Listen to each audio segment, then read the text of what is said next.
Every dog is different, and certain breeds have specific traits that perhaps other breeds lack.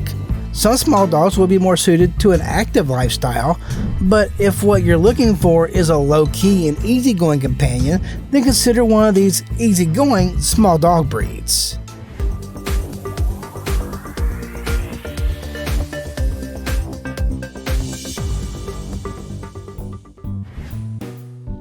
The Cavalier King Charles Spaniel is an affectionate family dog, and they are perfect for homes with children.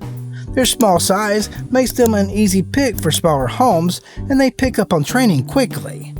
Plus, they don't require too much exercise, and they are small enough that they can get much of their exercise needs without leaving the house. But that doesn't mean your pooch won't enjoy chasing squirrels in the backyard. It is a spaniel after all.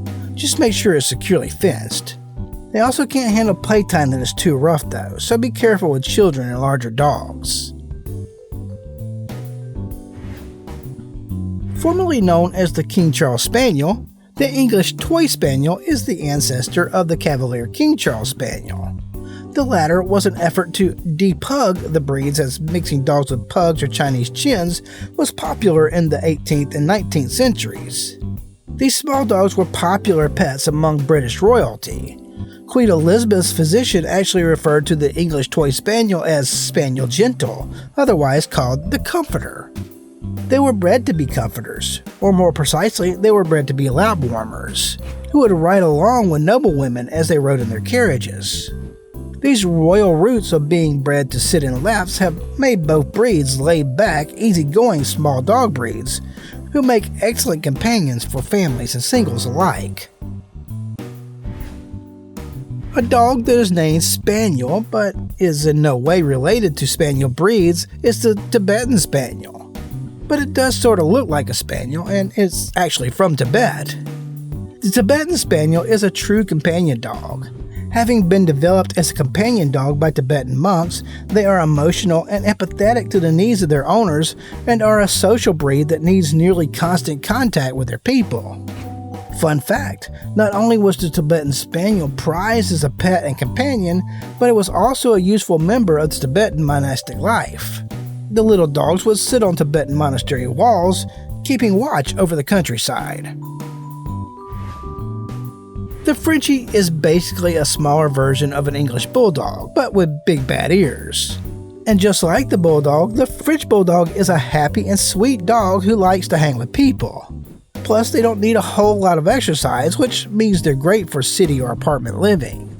While naturally fun-loving and easygoing, this breed can also be a little willful, making them sometimes difficult to train.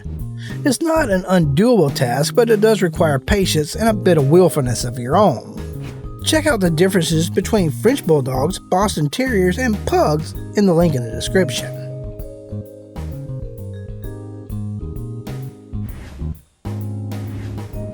What do all the dogs so far on this list have in common? They are all companion breeds, bred to be with humans constantly. The Maltese is certainly no exception and is perhaps one of the oldest of the companion breeds.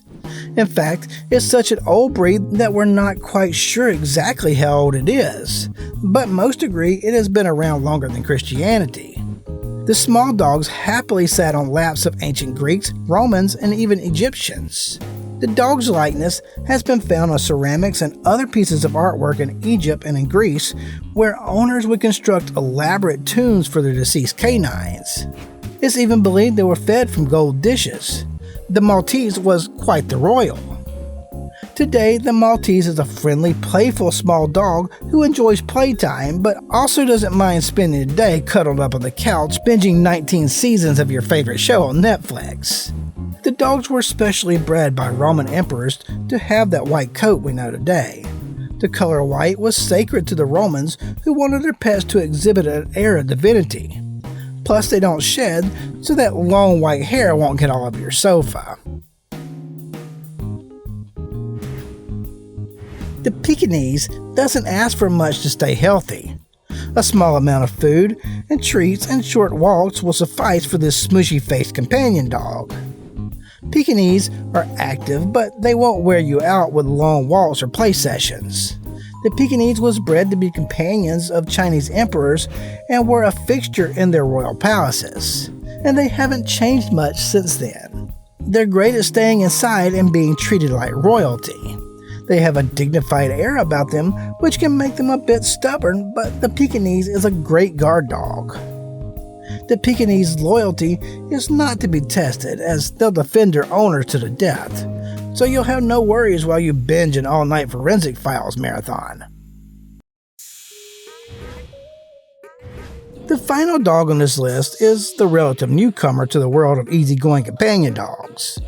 Hailing from the island nation of Cuba, where it takes the name of the capital city, the happy-go-lucky Havanese was the pride of Cuban aristocracy in the 1800s. Don't write this small companion off as just a lap dog.